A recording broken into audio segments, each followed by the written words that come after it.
अब एक तरीका देख लिया है तो दूसरा तरीका भी जान लीजिए। जी हाँ, ये कैरेमलाइज्ड ठेकुआ इतना यम्मी लगता है कि आप हर शाम की चाय के साथ 1 या 2 खा ही सकते हैं। वैसे तो त्योहारों का सीज़न चला गया है, लेकिन ठेकुआ खाकर मन नहीं भर रहा है, इसलिए अभी भी हफ्ते में 2 बार ठेकुआ बना रही हूँ। आपको ले लेना है सबसे पहले मैदा 2 कप, इसमें हम ऐड करेंगे 1/4 कप सूजी, फिर जाएगी इसमें थोड़ी-सी सौंफ और फिर इलायची पाउडर। अब इसको खस्ता बनाने के लिए हम इसमें ऐड करेंगे घी। घी मैंने यहाँ पे सिर्फ 5 चम्मच लिया है, 5 बड़े चम्मच लीजिएगा। अब इसको हमें ऐसे ही धीरे-धीरे हाथों से मसल करके मिक्स करना है। अब जैसे कि आपने मेरे आटे की ठकुआ वाली रेसिपी में देखा था, उसी तरीके से इसको मिक्स करना है। अब मैंने यहाँ पे ऐड किया है चीनी। चीनी मैंने यहाँ पे सिर्फ 3/4 कप लिया है। इवन उसमें भी मैंने थोड़ा-सा छोड़ दिया है क्योंकि बहुत ज़्यादा मीठा हो जाता है। अब इसको हम गूँथेंगे तो उसके लिए मैंने यहाँ पे पानी ऐड किया है सिर्फ आधा कप। आप चाहे तो यहाँ पे दूध का भी यूज़ कर सकते हैं, बट मैंने पानी का यूज़ किया है। दोनों से ही बहुत अच्छा फ्लेवर आता है। अब इसको आप धीरे-धीरे गूँथना नहीं है, एक तरह से इसको मिक्स करना है, इकट्ठा करना है। अब आप चाहें तो इसमें थोड़ा-सा नारियल को कद्दूकस करके भी ऐड कर सकते हैं, उससे भी अच्छा फ्लेवर आता है। लेकिन मेरे बच्चों को उतना वो पसंद नहीं है, इसलिए मैंने वो ऐड नहीं किया था। अब यहाँ पे पानी एकदम से नहीं डाल देना है, थोड़ा-थोड़ा करके ही ऐड करना है, क्योंकि एक साथ आप डाल देंगे तो आटा जो है एकदम से गीला हो जाएगा। देखिए, उसमें से भी थोड़ा-सा पानी बच ही गया है, इसलिए मैं कह रही थी कि आपको थोड़ा-थोड़ा पानी डाल के ही डो को रेडी करना है। अब डो रेडी हो गया है तो इसको 5 मिनट के लिए रेस्ट करने के लिए ढककर छोड़ देंगे।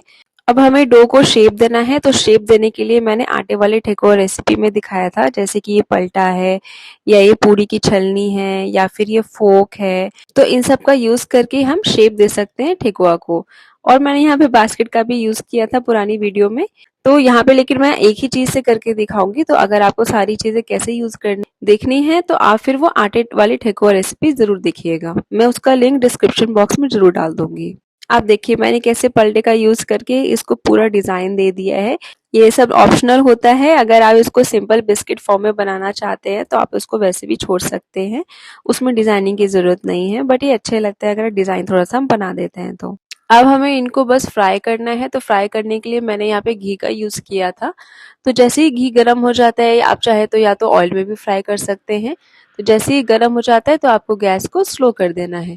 स्लो में ही इसको पकाना है, हाई फ्लेम पे नहीं पकाना है, ना मीडियम फ्लेम पे पकाना है, क्योंकि फिर ये गरम होने की वजह से बाहर से तो जल जाते हैं, बाहर से तो डार्क हो जाते हैं, लेकिन बीच-बीच में कच्चे रह जाते हैं। आप इनको स्टार्टिंग में मत पलटिएगा, जैसे ही हल्का सा ब्राउन होना स्टार्ट करते हैं उसके बाद आप इसको हिला के पलट के सेक सकते हैं। ज़्यादा टाइम नहीं लगता है, अराउंड 7 से 8 मिनट लगेंगे। और वो कितना मोटा है, आपने कितने मोटे-मोटे पीसेस बनाए हैं उस पे डिपेंड करता है कि कितना टाइम लगेगा इसको पकाने में, लेकिन नॉर्मल साइज़ में ये 7 से 8 मिनट में पक जाते हैं। ये देखिए इंस्टेंट बनने वाले ये ठेकुआ आपके चाय के नाश्ते के लिए एकदम परफेक्ट रेसिपी है। आप इसको कभी भी बना सकते हैं, ज़्यादा तैयारी भी करने की ज़रूरत नहीं है। फटाफट से बनाइए और फटाफट से अपनी फैमिली को खिलाइए। और ये जो हमने शुगर को बिल्कुल भी पीसा नहीं है, साबुत-साबुत पीसेस लिए हैं, उससे क्या होता है जब ये फ्राई होता है तो ये कैरेमलाइज़्ड हो जाता है, तो उसका फ्लेवर बहुत ही अच्छा आता है।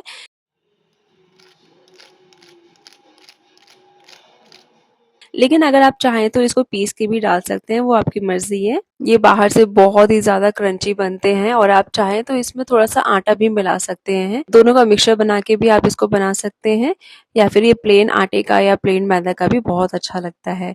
आप चाहें तो इसे फ्राई करने की जगह ओवन में बेक भी कर सकते हैं।